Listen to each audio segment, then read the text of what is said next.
అదే యోబు గ్రంథము 13వ అధ్యాయము ఆలోచించుడి.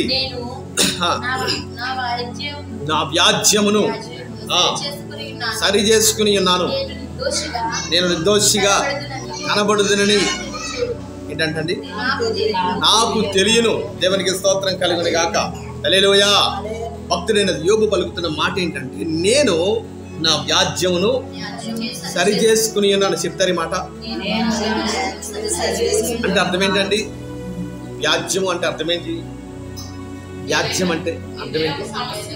సమస్య అయినా కావచ్చు, ఏదైనా ఒక గొడవ కావచ్చు, ఏదైనా ఇబ్బంది కావచ్చు, అవండి ఏదైతే ఎదురైందో యోబు జీవితంలో దాన్ని యోబు ఏం చేస్తాడంట?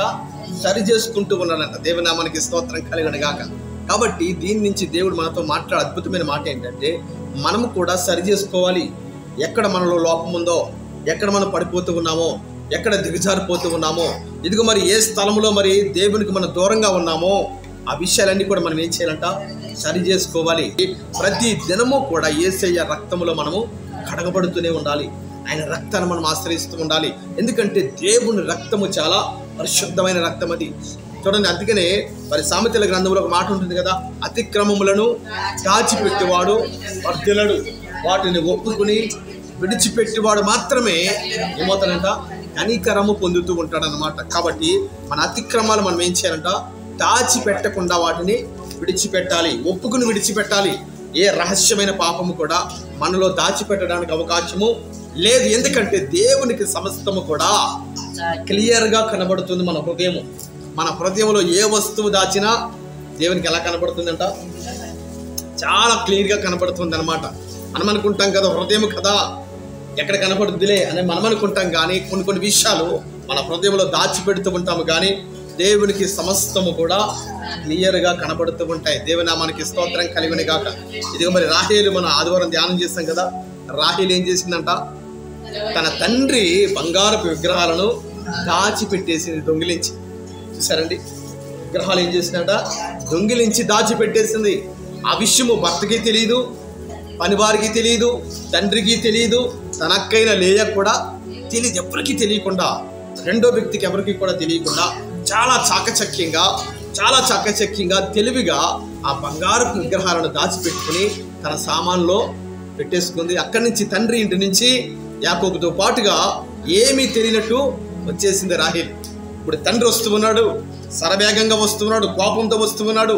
ఇదిగో అల్లుడు, వెళ్ళిపోయేవాడు వెళ్ళిపోవచ్చు కదా, నా విగ్రహాలు, నా బంగారపు వస్తువులు ఎందుకని దొంగిలించావు అని నిలదీస్తూ ఉన్నాడు. ఎవరంట?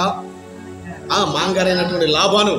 ఈ యొక్క మరి అల్లుడైనటువంటి యాకోబు అంటాడు కదా, నేను ఏ పాపము ఎరగనయ్యా, నాకు అలవాటు చిన్నప్పటి నుంచి నాకు లేదయ్యా, నేను అలాంటి పాడు పనులు నేను చేయను, నా తండ్రి నాకు అలాంటివి నేర్పలేదు, నా తండ్రి నన్ను భక్తిలో నేర్పాడు, ఇదిగో మరి ఎంత విశ్వాసంలో నేర్పాడయ్యా, ఇలాంటి పాడు పనులు నేను చేయను. నేను కాదు కదా, నా భార్యలు కానీ, నా పిల్లలు కానీ, నా పనివారు కానీ ఎవరు కూడా అలాంటి పాడు పనులు చేయరు. ఒకవేళ గేని ఎవరి దగ్గర అయితే ఆ వస్తువులు దొరికాయో వెంటనే వారు నేను మరణానికి అప్పగిస్తాను అన్నట్లుగా ఒక సవాలుతో కూడిన మాట కూడా విసిరేశాడు యాకోబు. దేవునికి స్తోత్రం కలుగును గాక. ఎందుకని విసిరేశాడు? నిశ్చయంగా అనుకుంటూ ఉన్నాడు కదా, నేను కానీ, నా భార్యలు కానీ, నా పిల్లలు కానీ, నా పనివారు కానీ ఎవరు కూడా ఈ పాడు పని చేయరు అన్న నమ్మకం యాకోబుకి. దేవునికి స్తోత్రం కలుగును గాక. కానీ ఎవరు చేశారంట? చేశారండి. 14 సంవత్సరాలు కొలువు చేశారు కదా. ఎవరి కొరకు? రాహేలు కొరకు. ఎన్ని సంవత్సరాలు అంట? 14 సంవత్సరాలు కొలువు చేస్తే, 14 సంవత్సరాలు వెట్టి చాకరీ చేస్తే ఎంతగా ఇష్టపడ్డాడో, ఎంతగా ప్రేమించాడో ఆ భార్య ఏం చేసిందంట? ఈ పాడు పని చేసింది. చూసారండి, ఇప్పుడు యాకోబు తల తీసినట్లుగా పరిస్థితి అయిపోయిందండి. ఆ విషయము తెలిసినప్పుడు వెంటనే ఏం చేశారంట? పని వారి దగ్గర ఉన్న బంగారు వస్తువులు, ఏమండి, భార్యల దగ్గర ఉన్న బంగారు వస్తువులు, కుమారులు కుమార్తెల దగ్గర ఉన్న బంగారు వస్తువులు అన్నీ కూడా, ఒక్క వస్తువు కూడా విడిచిపెట్టకుండా అన్ని బంగారు వస్తువులు కలిపి అందులో ఏమున్నాయంట? ఈ బంగారపు విగ్రహాలు కూడా ఉన్నాయి. ఇవన్నీ మూట కట్టి ఒక చెట్టు కింద గొయ్యి తవ్వి అందులో పాతి పెట్టేసి అక్కడి నుంచి వేరే ప్రాంతం వెళ్ళిపోయాడు భక్తుడైన యాకోబు. దేవునామానికి స్తోత్రం కలుగును గాక. ఎందుకని చేశాడో తెలుసా?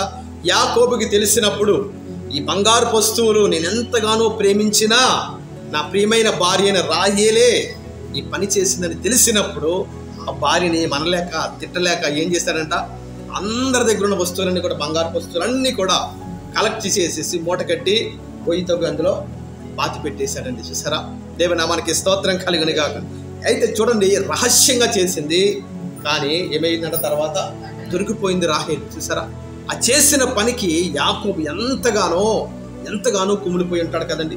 14 సంవత్సరాలు కొలువు చేయటం అంటే మాట్లాడండి, 14 సంవత్సరాలు 14 రోజుల్లాగా గడిపేశాడు యాకోబు. దేవునామానికి మహిమ కలుగును గాక. అయితే చూడండి, రహస్యమైనటువంటి పాపము ఏది కూడా మనం ఏం చేయకూడదంట, దాచిపెట్టకూడదని ఈ వాక్యము ద్వారా దేవుడు మనతో మాట్లాడుతున్నాడు. అందుకనే అతిక్రమములను దాచిపెట్టువారు వర్ధిల్లరు, వాటిని ఒప్పుకుని విడిచిపెట్టువారు కనికరము పొందుతారు. దేవునామానికి స్తోత్రం కలుగును గాక.